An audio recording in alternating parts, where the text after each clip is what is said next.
আমরা আপনাদের পক্ষ থেকে সিসি ক্যামেরার ব্যবস্থা চাই, কারণ আমরা সবকিছুতে সতর্ক থাকতে হবে। আমরা আশা করছি কিছু হবে না, যদি কিছু হয় যাতে দুষ্কৃতিকারীদের জন্য আমরা আইনের আওতায় আনতে পারি। এই বিষয়টার জন্য আপনাদের সহযোগিতা খুব প্রয়োজন হবে। আপনারা আপনাদের মণ্ডপে যদি সিসি ক্যামেরার ব্যবস্থা রাখেন, এই বিষয়গুলো আপনারা দেখবেন। স্পেশালি নারী এবং পুরুষ সকলের সমাবেশ হয় এই অনুষ্ঠানগুলোতে। অতএব গেটের ব্যবস্থাটা যদি দুভাবে করা যায়, নারীদের প্রবেশ করে, পুরুষের প্রবেশ করে, তাহলে ভালো হবে। আর আমি এখানে আমার অফিসার কিন্তু আছেন, কোনোভাবেই কোনো ইফটিজিং অথবা কোনো নিগ্রহ, নারীদের প্রতি সহিংসতা, এগুলো যাতে না ঘটে এটার ব্যাপারে আপনারা জিরো টলারেন্স। আরেকটি পরামর্শ আমি দেব, উৎসব অবশ্যই উৎসবের মতোই হবে, তবে উৎসবটা যেন ভাবগাম্ভীর্যের মধ্যে হয়।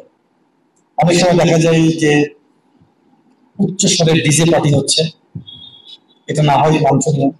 সুন্দর করে কীর্তন করবেন, আপনাদের পরিমণ্ডলে করবেন, শুনতেও ভাল লাগবে, দেখতেও ভাল লাগবে।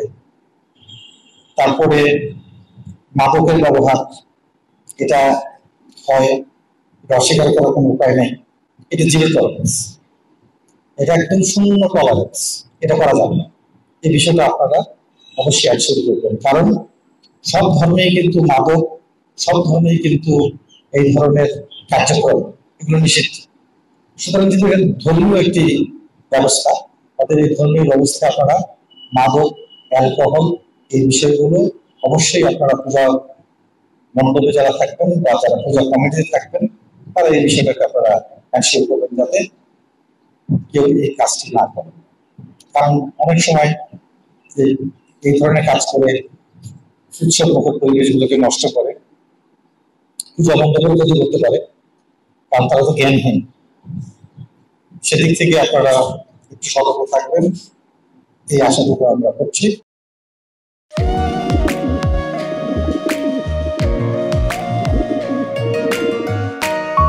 আমি রাশেদ।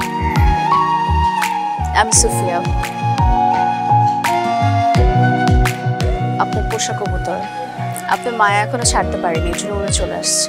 মায়া হচ্ছে ম্যাজিকের মতো, একবার মায়া বললে সহজে ভোলা যায় না। তুমি কি পাগল? আমি পাগল তো। সুফিয়া,